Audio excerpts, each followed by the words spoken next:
In the vast history of Middle-earth, two dark figures loom as the ultimate antagonists. Morgoth, the first Dark Lord, and his chief lieutenant turned successor, Sauron. Their stories are woven through the fabric of the ages, leaving trails of devastation and shaping the destinies of elves, men, and all who walked in their shadow. Yet even these seemingly invincible beings bore flaws that led to their undoing. The tale of their greatest mistakes is a testament to the idea that power, when wielded with arrogance and cruelty, sows the seeds of its own downfall. What was Morgoth's first major mistake? Morgoth, once the mightiest of the Valar, began his descent with an ambition that outgrew reason. His first significant error was his rebellion against the harmony of creation itself during the music of the Ainur. When Eru-il-Uvatar wove the grand themes that would shape the world, Morgoth's desire for dominance led him to interweave discord into the song. This act, born from pride and jealousy, marked the beginning of a chain of events that would isolate him from his kin and warp his nature into something far darker. It was this defiance that seeded mistrust and set the stage for countless wars that would follow. His decision to create dissonance instead of collaborating with the other Ainur sowed enmity and fear. The music, meant to birth a world of wonder, became tainted by his influence, reflecting his restless desire for supremacy. This initial insurrection may have granted Morgoth temporary satisfaction, but it also branded him an outcast, ensuring that when he brought his wars into reality, he would stand alone against both mightier beings and fate itself. How did Morgoth's obsession with the Silmarils lead to his downfall? As ages passed, Morgoth's greed found its purest expression in his lust for the Silmarils, the radiant jewels crafted by Fëanor. He saw in them not just beauty, but unrivaled power that could bolster his dark supremacy. Morgoth's most devastating mistake, however, was stealing the Silmarils from Valinor and igniting the wrath of the elves. This act turned the greatest elven houses against him, sparking a relentless war that drained his forces and exposed his vulnerability. The siege of Angband, with its eventual breaking, and the countless battles that followed weakened Morgoth's dominion. His relentless quest for power through possession blinded him to alliances that could have cemented his rule. Instead, his fortress became a symbol of tyranny, drawing the ire of the elves, men, and even the Valar.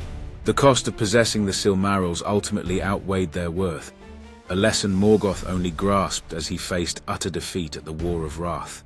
Why did Sauron choose to serve Morgoth? Sauron, known in his earliest form as Mairon, was a Maiar of exceptional skill and ambition. Yet his greatest miscalculation in his formative years was allying with Morgoth. Initially attracted by Morgoth's might and vision of unchecked rule, Sauron saw himself as an instrument of order under the banner of power. However, this alliance tainted Sauron's nature irrevocably, embedding in him the seeds of pride, deception, and cruelty that would later define his rule. By choosing to follow Morgoth, Sauron learned manipulation and fear as tools of control, but also inherited his master's fatal flaws. Morgoth's insatiable hunger for dominion became a blueprint for Sauron's own strategies, which, though initially effective, ultimately made him too rigid in his aims. When Morgoth was overthrown and cast into the void, Sauron was left without the protection or the alliances that might have shielded him in future ages, setting the stage for his isolated and desperate struggles. What was Sauron's gravest mistake in the Second Age? Sauron's greatest failure in the Second Age was his underestimation of Numor and its people.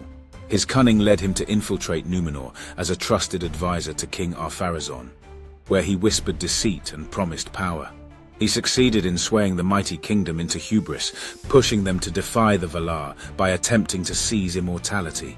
Yet Sauron's overconfidence blinded him to the unwavering might of Eru-il-Uvatar.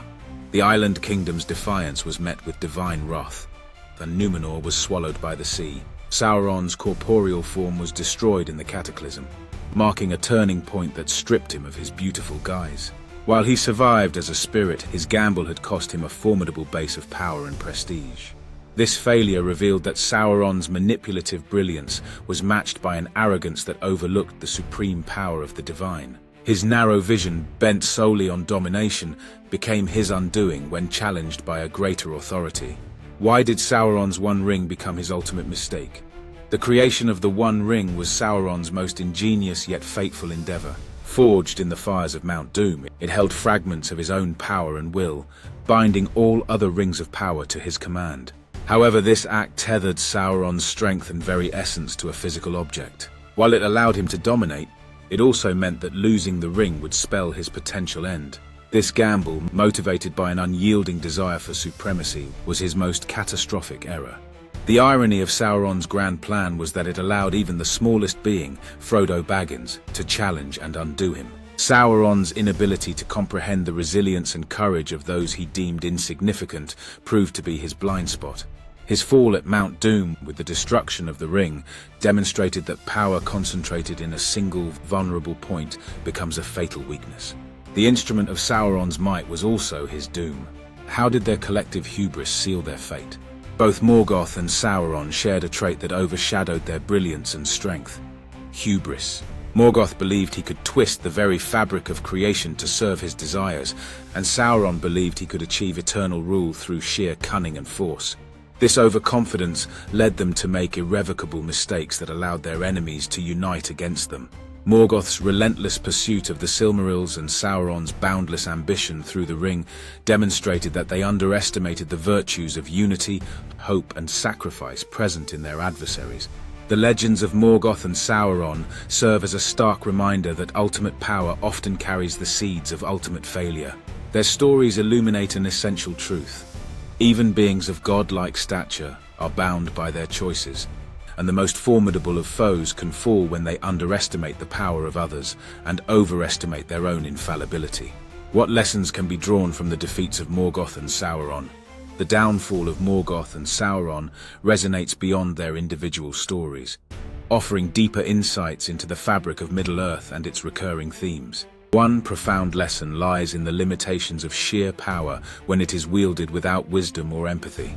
Morgoth, for all his might, never grasped that domination breeds resistance and that tyranny isolates rather than unites. His realm was vast, but it was built on fear and subjugation, lacking the genuine loyalty that binds true alliances. Sauron, similarly, relied on the coercive power of the One Ring, failing to see that even the most powerful objects cannot safeguard against the determined will of free peoples. Moreover, their defeats illustrate that the smallest, seemingly insignificant acts of bravery can tip the scales against overwhelming darkness.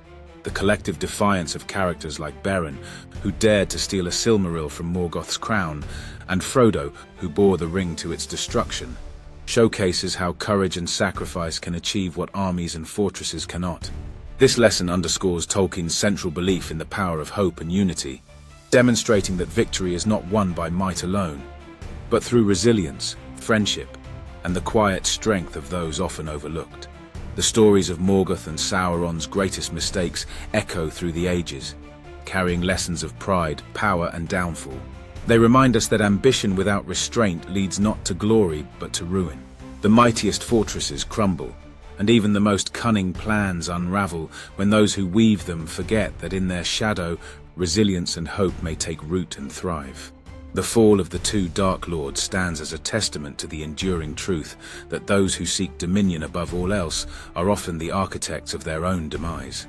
The downfall of Morgoth and Sauron not only marks the end of their dark reigns, but also raises deeper questions about the nature of their malevolence.